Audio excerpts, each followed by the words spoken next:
Hello Libra, welcome to the Very Virgoan channel. I am Veronica Virgo and I'm here to do your September 2022 full moon reading.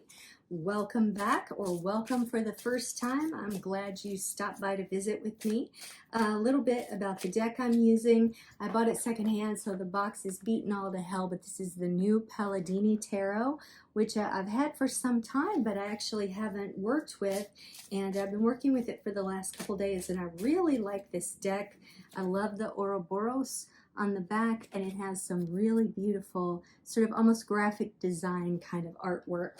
So I'll be working with that deck if I can hold it together here. All right, and also using the Moonology cards with the kind of dreamy artwork that gives you some insight about the moon cycles.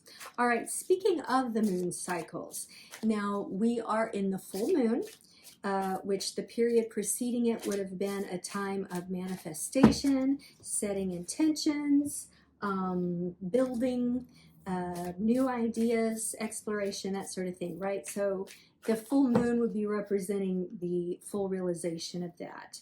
You know, sometimes we don't hit the mark, right? And things don't come to full fruition. So what we need to think about from full moon to new moon is breaking down. So maybe stripping away things that aren't working, thinking about going back to the drawing board and seeing how we could do it better. Or if it has come to full fruition, what can we take away from it to really streamline it, to make it better, to make it smoother, right? So think about that as we're moving forward in this reading.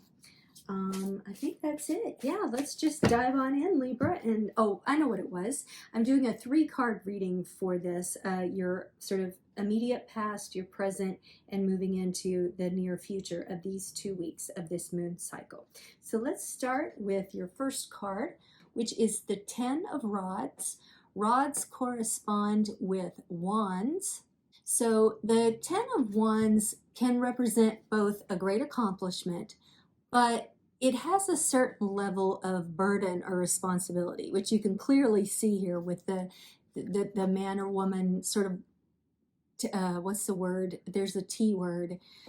Taken over, that's not it, but like overwhelmed with the burden of all of these things that are put into motion. So it may be that in your work, you're sort of wearing all sorts of different hats. You know, you're just toiling. That's the word. You're toiling under the responsibility of all these different things. It could be, you know, your work combined with your family, you know, with your relationship with your husband or wife or significant other plus kids or their kids, or, you know, it could be any number of things, Libra. But I think some of you are really laboring under a lot. And while you can take pride in the fact that you're able to balance your life, it's also really exhausting you, Libra. All right, let me just do another shuffle here. We'll probably have a kitty cat visitor because he's been very obstinate about jumping on the table tonight. So hopefully, oh, that's weird. Big shuffle, but we ended up with the 9 of Rods, which is right behind it. So it's preceding this. And what the 9 of Rods or the 9 of Wands significates is a certain resilience or like a grit, a real strong work ethic. Sometimes it can represent sort of like, all right, this is the last time I'm doing this. And the last time means that like you're just about half dead, Libra. You're killing yourself here with all these responsibilities.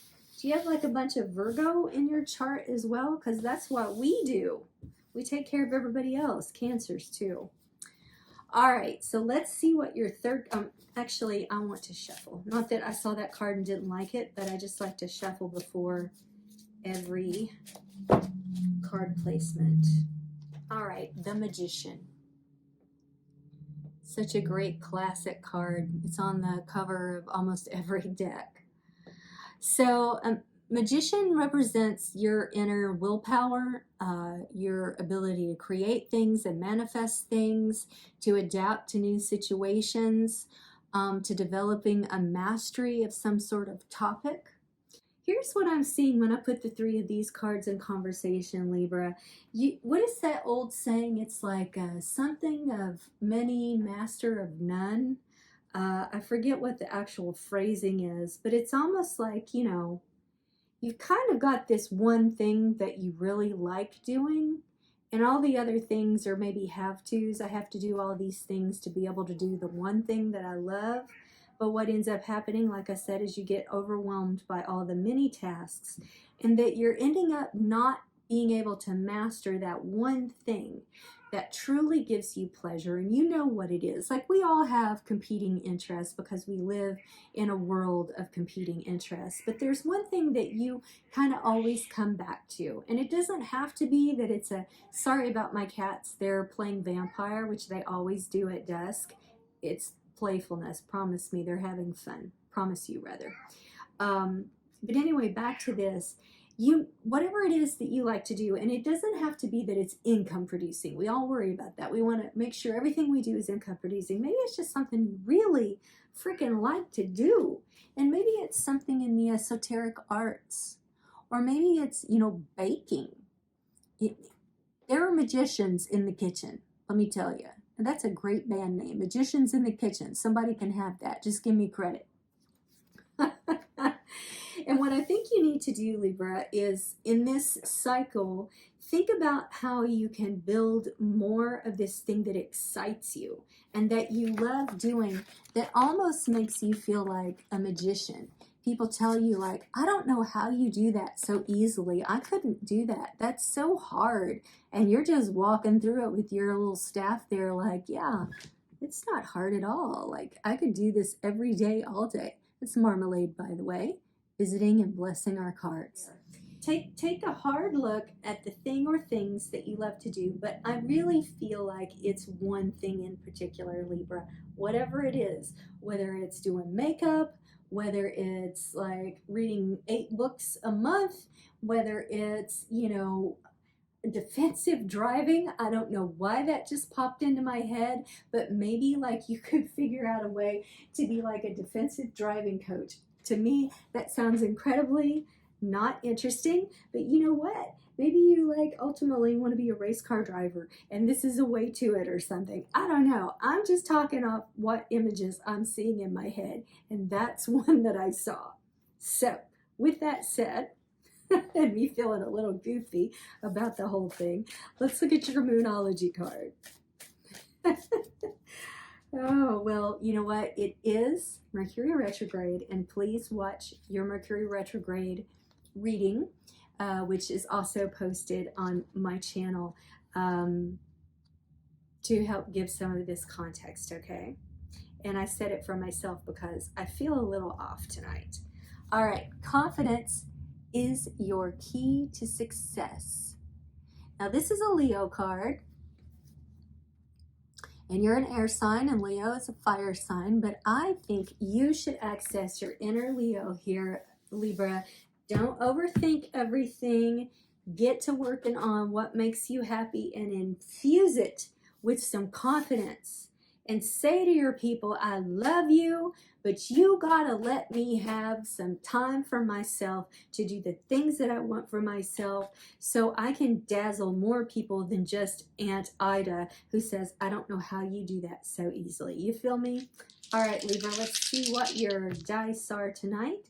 You have Scorpio, you have South Node, and you have the number 2.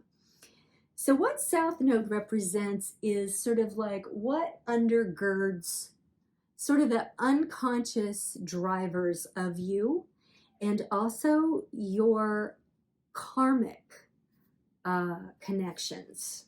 So given that you're taking care of so many people here, maybe in a past life you were a mother, a grandmother, you took care of a lot of people, or maybe you were even like a holy person, like you were a counsel to some royalty or something, and you had a lot of responsibility, and that's manifesting in here and getting crossed up. You're getting all the responsibility and you're not getting any time to be the magical self you can be.